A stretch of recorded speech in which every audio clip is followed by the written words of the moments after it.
o que eles estão fazendo no Brasil hoje, e é um consórcio de perversos que comanda o país, que esse consórcio de perversos envolve desde o Supremo Tribunal Federal ao Executivo e ao Legislativo, com a vênia dos presidentes dos poderes. Então, hoje, esses juízes se arvoram, e o ministro da Justiça, que é Lewandowski, que é um comunista, sabe? E que foi beneficiado pela anistia, é comunista. O Flávio Dino, que é comunista, que hoje está no Supremo, quer dizer, na verdade, eles não estão fazendo nada aleatoriamente. As pessoas, se você raciocinar com a sua cabeça, falam, pô, são burros demais, eles erram demais, eles não estão sabendo fazer a coisa, não.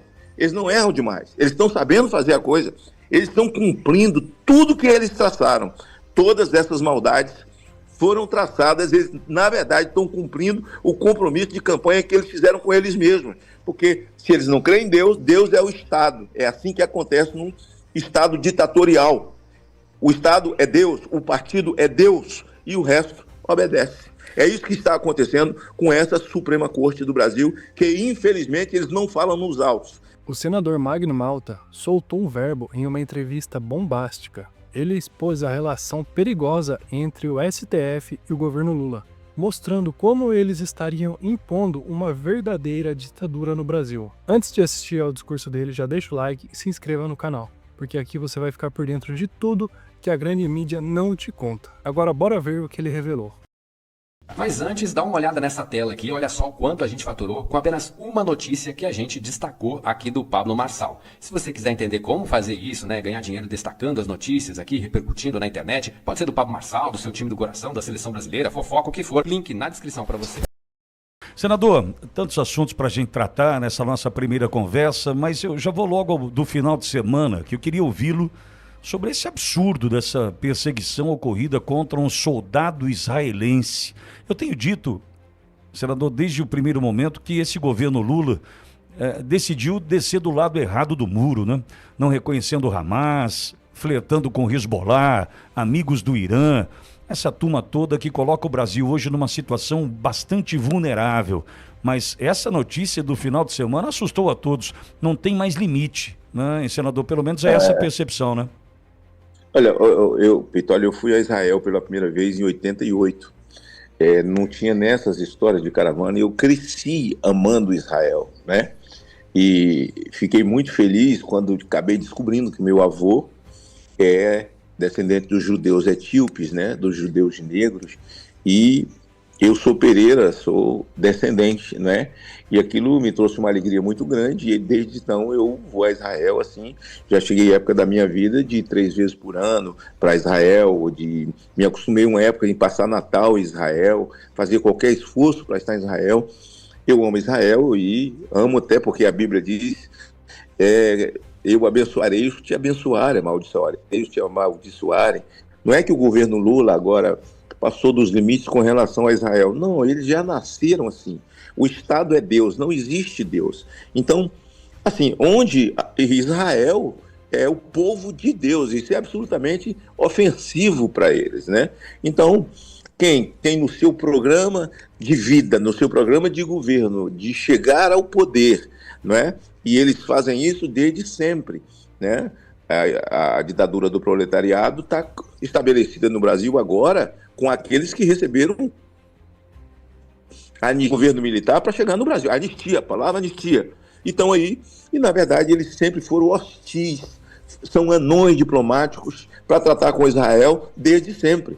Agora, chegar num extremo desse do soldado, vir de férias, e lá tem muitos soldados brasileiros, né? Soldadas brasileiros, oficiais brasileiros, são judeus que nasceram no Brasil, as famílias retornaram a Sião, né? Retornaram à sua pátria, e que vivem, trabalham e defendem o seu povo.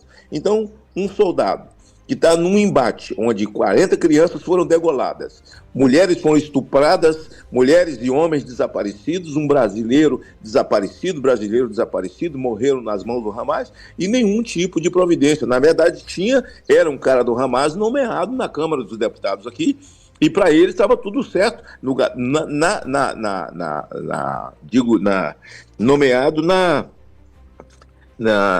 no bloco do PT, na assessoria do PT na Câmara, né? Todo mundo viu esse escândalo desse sujeito que foi lá apostar no dia em que os brasileiros foram degolados, as crianças em Israel, as mulheres estupradas, uma mulher sendo colocada no carro, e ele foi lá, apostou, comemorar aqui dentro do Brasil, muitas fotos dele juntos. Na verdade, o Lula ama o Hamas, todo mundo de esquerda ama o terrorismo, o Hamas ama o PT, o Hamas ama o PSOL, ama o Hezbollah, e essa história dos soldados, se nós não tivéssemos, Israel não tivesse o Mossad, que é uma inteligência maior de guerra do planeta. E aí, não me pergunte, porque alguém tem que, quando morrer, perguntar para Deus.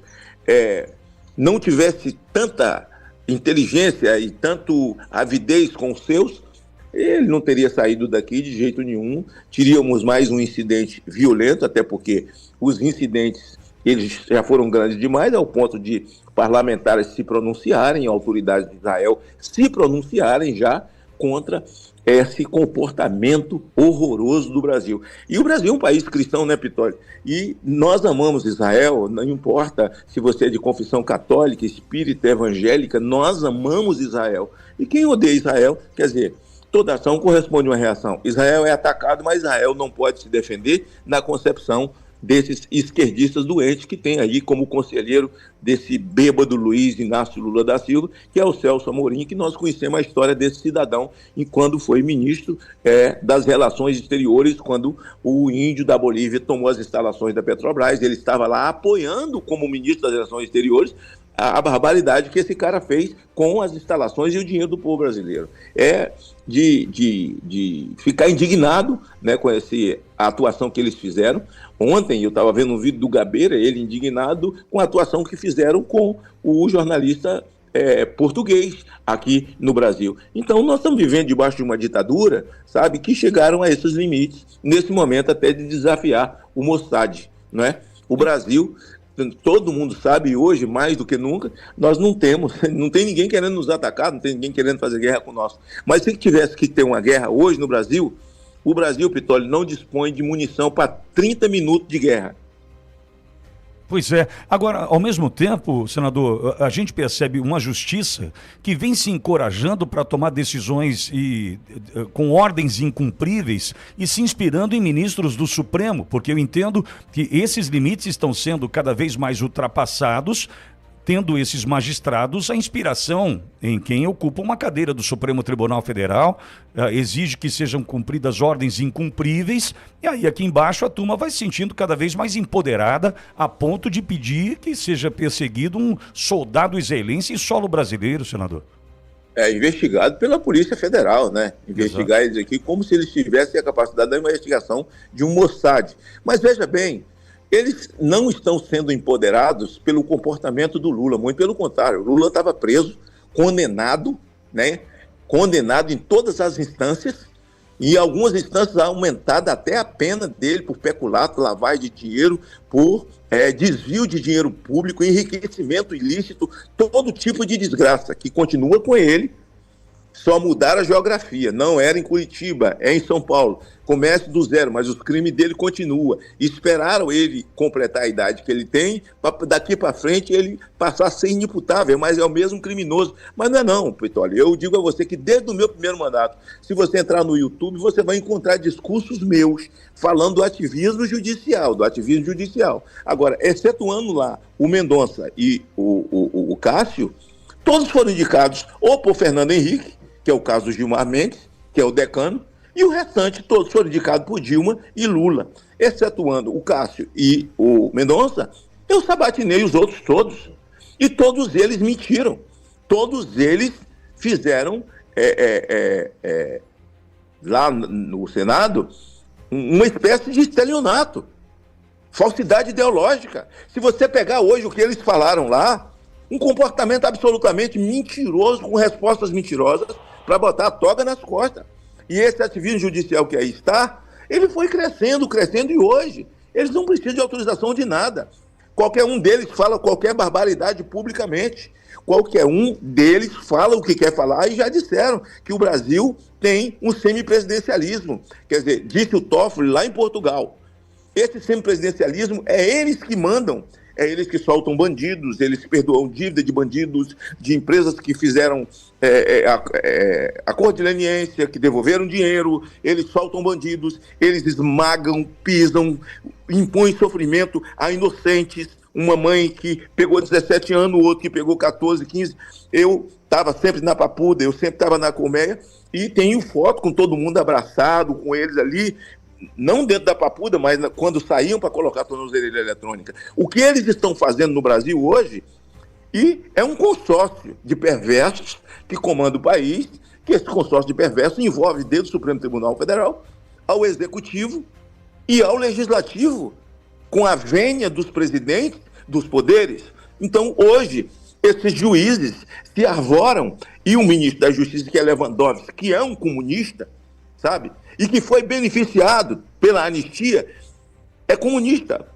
O Flávio Dino, que é comunista, que hoje está no Supremo, quer dizer, na verdade, eles não estão fazendo nada aleatoriamente. As pessoas, se você raciocinar com a sua cabeça, falam, pô, são burros demais, eles erram demais, eles não estão sabendo fazer a coisa, não.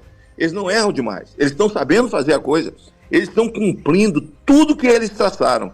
Todas essas maldades foram traçadas, eles, na verdade, estão cumprindo o compromisso de campanha que eles fizeram com eles mesmos. Porque se eles não creem em Deus, Deus é o Estado. É assim que acontece num Estado ditatorial. O Estado é Deus, o partido é Deus e o resto obedece. É isso que está acontecendo com essa Suprema Corte do Brasil, que infelizmente eles não falam nos autos, até porque não existe autos. Os autos são criados por eles, o ordenamento jurídico está nas nuvens no Brasil, porque não há ordenamento jurídico. O que existe hoje é o ordenamento jurídico de cada um, ou de Alexandre de Moraes, que ele faz o ordenamento jurídico, e os outros batem palma e diz, vai lá, mete a cara e faz. E ele sozinho, não é ele sozinho. Na verdade, existe um agrupamento por trás. O ministro Alexandre de Moraes, anteontem, eu acho, falando lá no seu microfone, ele mandou uma ameaça, não foi um recado, que qualquer um que se arvorar dia 8 a fazer qualquer tipo de fala, de manifestação, vai representar uma incitação contra um golpe, e não se comemora um golpe, e que as pessoas vão arcar com a sua manifestação ou aquilo que fizeram no dia 8. Primeiro, ministro Alexandre de Moraes, medo eu conheço de ouvir falar, eu nunca fui apresentado. No dia 8, ministro, eu estarei me manifestando, e eu tenho todo direito na Constituição, na afinada Constituição, que vocês enterraram. Eu tenho direito, não existe crime de opinião. Eu posso me expressar, ministro, eu posso falar, e todo mundo pode falar. A família de Crezão não pode chorar a morte dele no dia 8? Ministro, a família de Daniel Silveira não pode chorar dia 8? Nós não podemos lamentar dia 8 com as prisões que foram feitas indevidamente de uma pessoa que ainda está preso numa tornozeleira. Pessoas com síndrome de Down, com câncer. Ora, quem quebrou um vidro que pague por um crime de vandalismo e não de terrorismo. Eu vou me manifestar sim, ministro. Eu não tenho medo dos seus arrobos. Nós não estamos vivendo num país que tem uma Constituição e que estabeleceu uma ditadura, já é uma ditadura da toga aqui no Brasil. Mas a sua ameaça, o senhor chegou num ponto a ameaçar todo mundo. A mim não vai acovardar. Então, esse dia 8, nós precisamos sim lamentar. É importante, aqueles que estão fora, que estão exilados, aqueles na Argentina passando fome, muitos com muita dificuldade, não é? Na Argentina fugidos desse regime cruel, ditatorial, draconiano. Nós temos lá fora o Paulo Figueiredo, nós temos o Alan dos Santos, agora também o Lacombe está por lá, nós temos a juíza Ludmila, que também recebeu um presente aqui do CNJ, simplesmente porque levantou contra esse estado de coisa que o Brasil está vivendo. Então, dia 8 será, na verdade, um escárnio, um deboche à vida humana. Eles, quando falam de 64, eles têm um nome para apresentar. E o Herzog morreu nos porões da ditadura. Pois é, assim como o Clesão morreu nas vistas do Estado sob o mando do ministro Alexandre de Moraes. Será um escárnio, e nós brasileiros temos que responder à mesma altura. Se você não pode, pelo menos se manifeste nas suas redes sociais, pelo menos faça uma oração, mas é um dia muito importante para todos nós, para contrapor ao escárnio que eles vão fazer.